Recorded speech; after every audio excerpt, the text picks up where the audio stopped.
Also an art therapist for people with disabilities, where the magic of it empowers the student and inspires the teacher. Using and confusing beats that you never heard. Back again. Who is he? Just your favorite DJ Savior.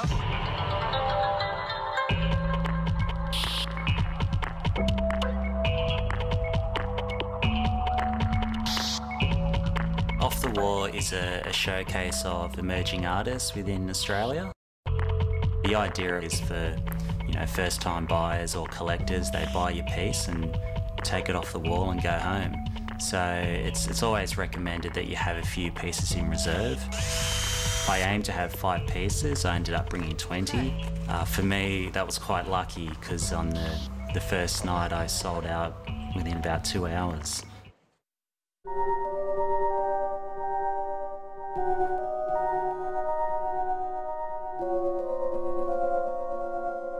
You never know as an artist how your work's going to be received. Because it's very personal work to me, you do question yourself, like, why would somebody want to buy a piece of me? I think all artists are insecure like that, and it's great when you do sell your works and you get a lot of feedback, and it just gives you that encouragement. The image is based on myself.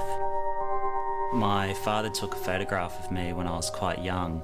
He bought me this Chinese gown, and I'm eating a piece of Vegemite toast, and I'm walking on the grass with no shoes, and for me that really sums up who I am. There's the Chinese, the Aboriginal and the Australian, so it's a very important image for me, and it's the basis of my work at the moment. My parents, they separated when I was quite young. I was around about 3.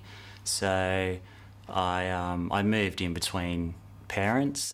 It was quite strange growing up. On my father's side, they're all traditional Chinese looking, and on my mother's side, they all look Aboriginal, and I was some genetic freak of nature that I didn't look like either of them. I use a lot of red, yellow, black and white. They're the traditional colours for both Aboriginal and Chinese. In terms of style, I use the Chinese paper cut style, actually to cut the stencils. In terms of the Aboriginal culture, I'm doing a lot of traditional techniques like pupunya, cross-hatching, and also the actual stenciling technique that was used on the old caves.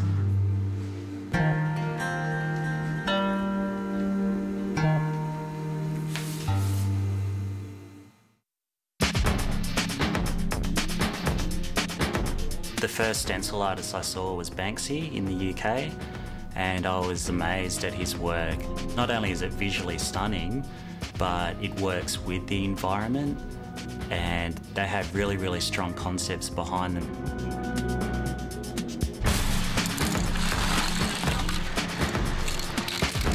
I did a lot of street work when I was starting out.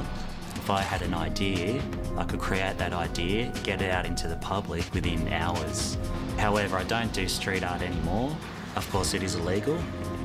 Now I get permission from councils, I get permission off property owners, and I find doing legal works, it actually allows you more time so you can produce better quality work, and you're not rushed, and you want it to look really good. I'm very interested in advertising and how it captures people with that instant hit.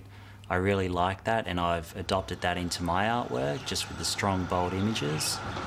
I like to just hold the attention for a little longer, just to kind of make people think or question. In my work, there's a theme of recycling, so I tend to, the old saying, one man's trash is another man's treasure. I like collecting old street signs that have been, they no longer have their use. I take those signs, add another layer of history on top of it, and put it back out on the street or in a gallery, or just to give it another life. It's like a new rebirth.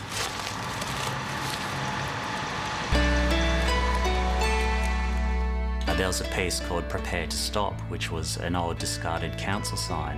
And on that sign I did a picture of me holding a fish with 3 eyes. And I had 3 eyes as a result of eating the fish. So it's all about genetic modification and something we need to prepare to stop. I work 3 days a week. I'm not yet in the position to do my art full time. I'm working with children with specific needs, and I do a lot of art therapy. Generally, children with disabilities, they don't have a lot of power in their life. Everything's done for them. So when it comes to doing art therapy, they actually have the power back. They can choose the colours, they can move the paint around.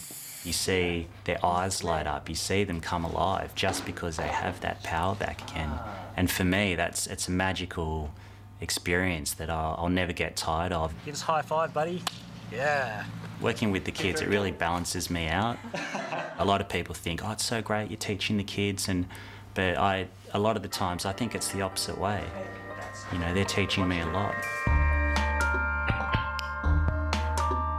I think there's a lot of negative things in the world.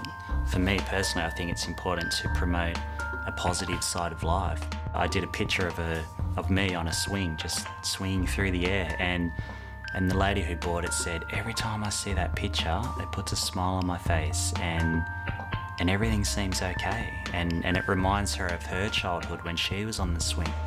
Even if it's a split second, you know, if somebody sees my artwork on a wall or in a gallery and they just, oh, isn't that nice? Yeah, I think I've done my job. Oh, gee, that's beautiful work, isn't it? Jason has been selected to exhibit in Off the Wall, the Emerging Artist Showcase at Art Brisbane over the last weekend in May. Still to come on Sunday Arts, Richard Gill shares with us his love of Lewis Carroll. I've always loved the stories because I love the lines. Like, I love lines like, I can believe as many as 6 impossible things before breakfast. That's such a fantastic notion. Singer-songwriter Ned Collette came out of the Melbourne live experimental music scene, but more recently replaced his solo loop pedal sound for real live musicians and a more folk-based feel. He's just come back from a US and